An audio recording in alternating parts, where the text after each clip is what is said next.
One thing is made to resemble another thing, एक चीज कोई है उसका डिट्टो कॉपी बनता है, रिजेंबल एकदम साफ साफ लगता है कि ये उसी की कॉपी है, रिजेंबल अनदर थिंग। तो एक चीज अगर ओरिजिनल है और उसकी कोई कॉपी बना दे और उसके साथ इंटेंशन हो जाए कि उस रिजेंबलेंस से डिसेप्शन हो जाएगा या लोगों का धोखा हो जाएगा, और उस धोखे को प्रैक्टिस में लाता है, यानी धोखा में करके क्या करता है, गेन करता है, बेनिफिट करता है।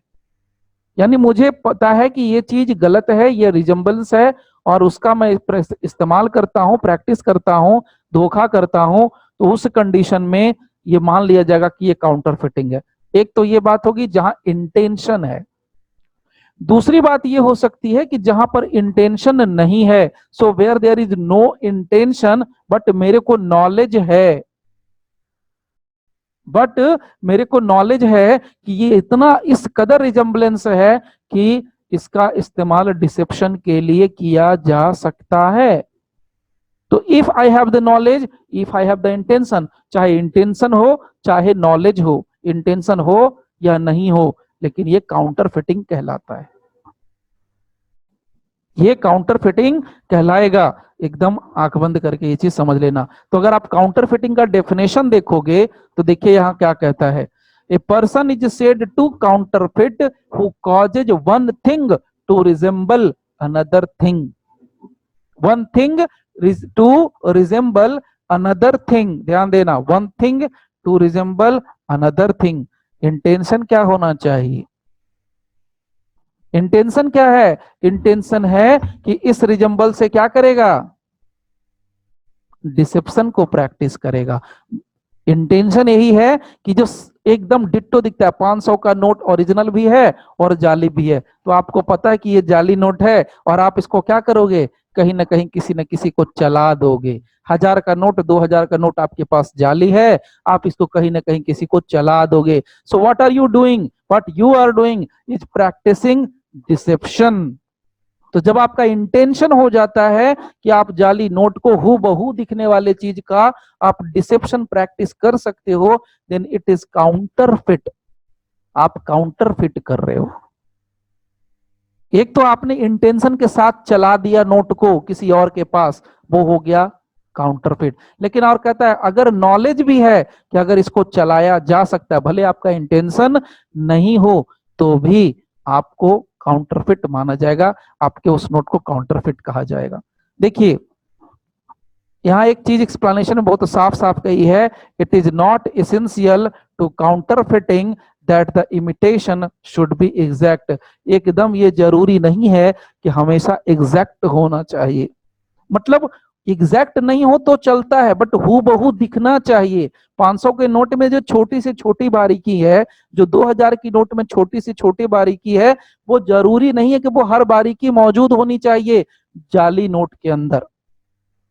काउंटरफिट क्वाइंस या स्टैंप या करेंसी के अंदर वो जाली चीजें मौजूद हो, डिट्टो एज इट इज जैसा कि ओरिजिनल। अगर ओरिजिनल में जो चीजें हैं वो अगर जाली में भी जो सेम चीजें मिल गई, जिस कागज से ओरिजिनल बना है उसी कागज से जाली वाला नोट बन गया, जो तार उसमें इस्तेमाल किया गया वही तार जाली में इस्तेमाल किया गया, फिर तो वो ओरिजिनल है। बस फर्क क्या है, प्रिंटिंग मशीन का, कि एक सरकार के खाते से छप रही है, एक आपके घर के खाते से छप रही है, this is the difference.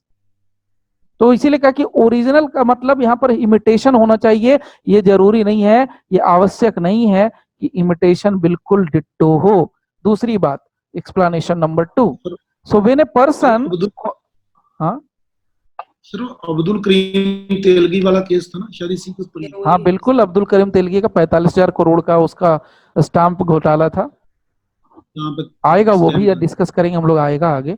So when a person causes one thing to resemble another thing and the resemblance is such that a person might be deceived thereby, it shall be presumed until the contrary is proved that the person so causing the one thing to resemble the other thing intended by means to of that resemblance practice deception or knew it to be likely that deception would thereby practiced।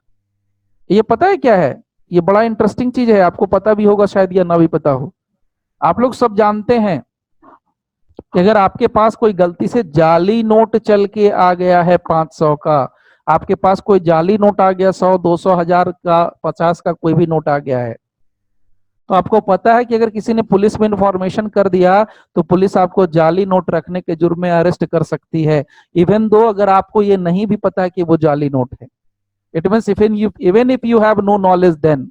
ऐसा होता है क्या? होता है sir. क्यों होता है sir? यही तो जानना है, क्यों होता है? प्रिजम्पशन के आधार पे सर। वो सर वो यहां पर ना, लिखा है ना, बस यही है answer, it shall be presumed. Explanation number 2 यही आपका जवाब दिया हुआ है। आप भले वो नहीं जानते हो कि वो जाली नोट हो। बहुत सारे ऐसे नए बंदे हैं जिनको नहीं पता है, गांव देहात के बंदों को नहीं पता कि 2000 का नोट कैसा दिखता है। बेचारे इतने गरीब, उनको 2000 का नोट कभी देखा ही नहीं है। तो यही तो कर रहे थे जब 2000 का नया नया नोट निकला था, तो कुछ लोग वही कर रहे थे, एक आध पीस दिखा दिया ओरिजिनल, बाकी सब डुप्लीकेट निकाल के मार्केट में ना नोट छाप के कमा रहे थे। मेरठ में पकड़ाए थे कुछ लोग, गाड़ी में भर भर के नोट लेके जाते हुए। So it shall be presumed, it shall be presumed, shall लगा हुआ है, बी प्रिज्यूम्ड, और साथ में क्या लिखा है? Until the contrary is prove, जब तक कि दूसरी बात साबित नहीं होती हो, उल्टी वाली। कहता है that the person so causing the one thing to resemble the other thing intended by means of that resemblance to practice deception। ये प्रिज्यूम कर लिया जाएगा कि आप उस जाली नोट का डिसेप्शन प्रैक्टिस करने वाले थे। ये प्रिजम्पशन होगा तो होगा, कोई रोक नहीं है इसके लिए। भले आप करो ना करो, that is a different thing, लेकिन ये मान लेगा। यहां पर साफ साफ आईपीसी सेक्शन 28 ने कहा। और ये भी मान लिया जाएगा कि आप पहले से जानते थे। न्यू इट लिखा है, नो इट नहीं, knew it, KNEW, knew it to be likely that deception would thereby be practice. यानी ये भी मान लिया जाएगा, प्रिजम्पशन में ले लिया जाएगा कि इसका डिसेप्शन किया जा सकता था आपके द्वारा, डिसेप्शन प्रैक्टिस कर सकते हो आप।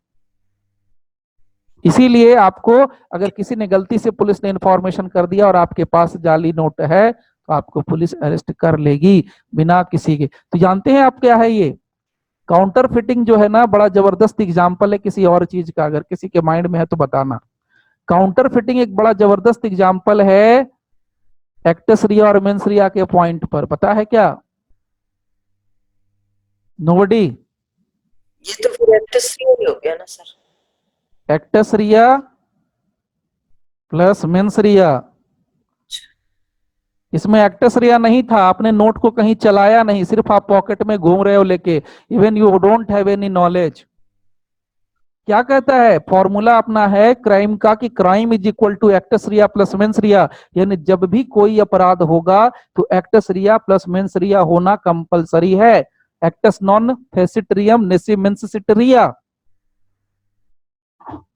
याद है ना लीगल मैगजीम, ये सब यूनिवर्सिटी लेवल से रटा देते हैं। Acts non facit reum nisi mens sit रिया, यानी कि अगर आपका मन में कोई नहीं भी है, आप नहीं भी कर रहे हो या आपको नॉलेज भी नहीं है, तो क्या होना चाहिए? क्राइम होने के लिए इसका और इसका दोनों का होना जरूरी है। लेकिन ये काउंटरफिट के केस में क्या होता है? एक्टस रिया नहीं था तो मेंस रिया के बेस पे सिर्फ आपको पकड़ लिया गया कि हाँ हो सकता है कि आप इसका काउंटरफिट, आप डिसेप्शन कर सकते थे, आप इसका डिसेप्शन प्रैक्टिस कर सकते थे। यानी कि क्राइम का डेफिनेशन कंप्लीट नहीं होता है, मेंस रिया के बेस पर ही आपको पकड़ लिया जाता है। There are so many examples जहां पर आपको की लिया जा सकता है, एक्सेप्शन, इसका एक्सेप्शन सही है। चलिए आगे चलेंगे।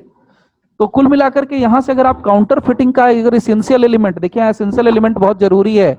जब भी अगर एग्जाम अगर आए, सवाल अगर पूछता है इन सब चीजों का, ये शॉर्ट नोट्स में आते हैं, ये सब 5 नंबर 7 नंबर के लिए मेंस में पूछे जाएंगे काउंटर फिटिंग के ऊपर, तो आपको ये सब लिखना पड़ेगा। चलिए यहाँ पर अगर हम लोग बात करें किसकी, इसेंशियल एलिमेंट की, सो इसेंशियल एलिमेंट क्या निकल के आएगा? क्या निकाल सकते हो इसेंशियल एलिमेंट? काउंटरफिट का पहला निकलता है काउजिंग वन थिंग। हम कब कहेंगे कि हुआ? Causing one thing to resemble another thing.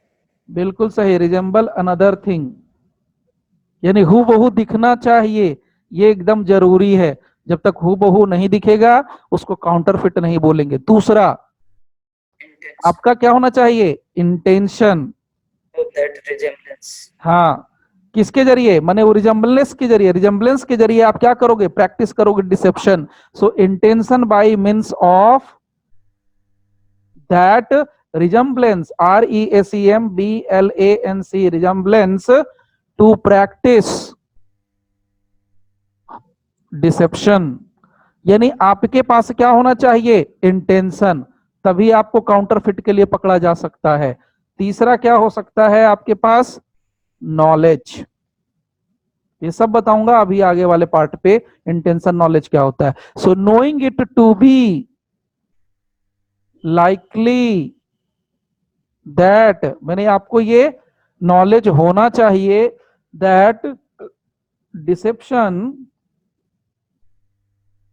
Will thereby be practised.